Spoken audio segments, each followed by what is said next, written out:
Hi guys, welcome to my channel. এখানে দেখো চলে আসছে নতুন আরেকটা ভিডিও নিয়ে। তো আজকের এই ভিডিওটা খুবই গুরুত্বপূর্ণ অঙ্গনওয়াড়ি কর্মী এবং আশাকর্মীদের জন্য।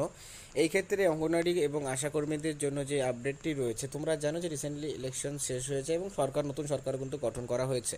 এবং তোমরা এই বিষয়টা অবশ্যই লক্ষ্য করেছো যে ভোটের আগে যে বাজেট পেশ করা হয়েছিল, ঠিক আছে, সেই বাজেটে কিন্তু আমরা দেখেছিলাম সেটা ইন্টেরিয়াম বাজেট ছিল। মানে ইন্টেরিয়াম বাজেট বলতে কি, প্রত্যেকটা লোকসভা ভোটের আগে যে বাজেটটা পেশ করা হয় সেটাকে ইন্টেরিয়াম বাজেট বলা হয়। কারণ ভোটে, মানে যে লোকসভা ভোট হয়, সেই লোকসভা ভোটে কোন পলিটিক্যাল পার্টি জিতবে সেটা কিন্তু কোনো রকমভাবে আগের থেকে নিশ্চয়, মানে 100% শিওর বলা যায় না। যার জন্য কি হয়ে যায়, যে নিয়মটি রয়েছে সেই সংবিধানের নিয়ম অনুযায়ী যে এক বছর, মানে করো ইলেকশনের আগে একটা ইন্টেরিয়াম বাজেট পেশ করা হয়। সেই পার্টিকুলার যত পর্যন্ত না নতুন সরকার গঠন করা হচ্ছে তত পর্যন্ত সেই বাজেটে অনুযায়ী কিন্তু কাজটা করানো হয়।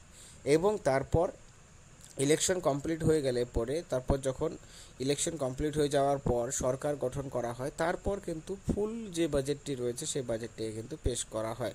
তো সেক্ষেত্রে আমরা রিসেন্টলি দেখেছি যে লোকসভা ভোট এর আগে ইন্টেরিয়াম বাজেট পেশ করা হয়েছিল এবং লোকসভা ভোটের পর সরকার গঠনও করা হয়ে গেছে। এবং এই যে বাজেট নতুন করে কিন্তু আবারও পেশ করা হবে এবং এই বাজেট কিন্তু 3 বছরের জন্য, মানে তোমাদের 4 বছরের জন্য হবে। কারণ 4 বছরের জন্য পার্টিকুলারলি নয়, বাট পার্টিকুলারলি বাকি যে সময়টা নেক্সট যে লোকসভা ভোট রয়েছে সেই সময় পর্যন্ত কিন্তু আমরা জানি যে বাজেট প্রত্যেক বছর বছর করে কিন্তু সেখানে আমাদের জানি যে এগুলো করা হয়। তো সেক্ষেত্রে এই যে বাজেটটি রয়েছে, লোকসভা ভোটের পর যে বাজেটটি রয়েছে, এখানে কিন্তু বিরাট বড় বড় চমক কিন্তু আসতে চলেছে। আমরা দেখেছি যে অঙ্গনওয়াড়ি আশাকর্মীদেরকে নিয়ে বিভিন্ন রকমভাবে করে পার্লামেন্টে যে ইন্টেরিয়াম বাজেট, সেই বাজেটের পর কিন্তু যে এমপিরা রয়েছেন তারা কিন্তু কথা উঠিয়েছেন যে অঙ্গনওয়াড়ি কর্মীদের প্রত্যেকটা রাজ্যে আলাদা আলাদা করে বেতন, যেহেতু কর্মীদের দিয়ে কাজ প্রচণ্ড করানো হচ্ছে এবং কাজের চাপ বেড়েই চলেছে, কিন্তু বেতন কোনো রকমভাবে বৃদ্ধি করা হচ্ছে না। তো এ নিয়ে একটা ক্ষোভ অবশ্যই রয়েছে এবং বিভিন্ন এমপিসরা তারা কিন্তু পার্লামেন্টে এই বিষয়টা নিয়ে কথা উঠিয়েছেন। তো সেই ক্ষেত্রে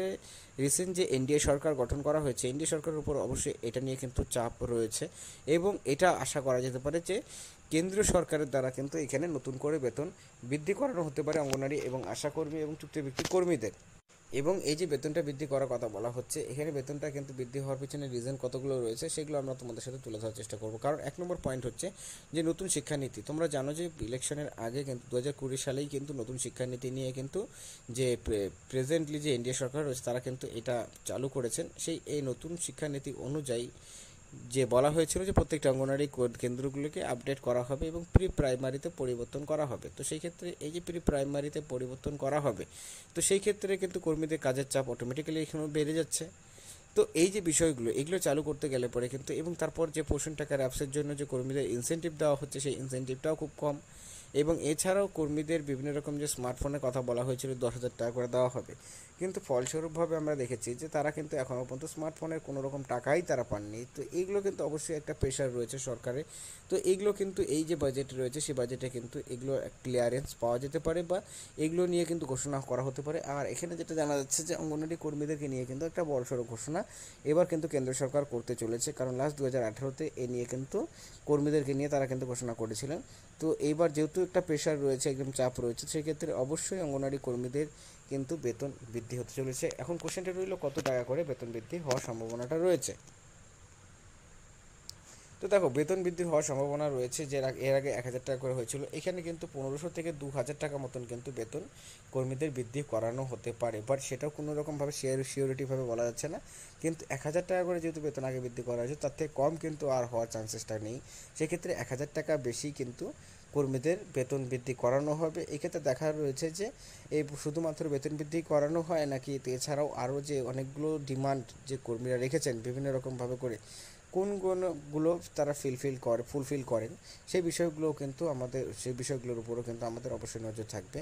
এবং সেই ক্ষেত্রে কর্মীদের বেতনটা বৃদ্ধি অবশ্যই দরকার। এবং এই ক্ষেত্রে কেন্দ্র সরকার কী ভাবছে এই বিষয়টাও খুব গুরুত্বপূর্ণ। কারণ আমরা এর আগেও জানিয়েছিলাম যে পে কমিশনের আন্ডারে আনা হতে পারে অঙ্গনওয়াড়ি ডিপার্টমেন্টটাকে। কারণ বিহারে এ নিয়ে আপডেট উঠেছিল, যেটা নিউজ পেপারের মধ্যে এসেছিলো, যেটা তোমাদের সাথে আমি এই ব্যাপারটা নিয়ে কিন্তু আগেও ডিসকাস করেছি। তো সেই ক্ষেত্রে এটা একটা গুরুত্বপূর্ণ যে পে কমিশনের আন্ডারে আসলে পরে তো অটোমেটিক্যালি বেতন 1 লাফে বৃদ্ধি করে যাবে কর্মীদের।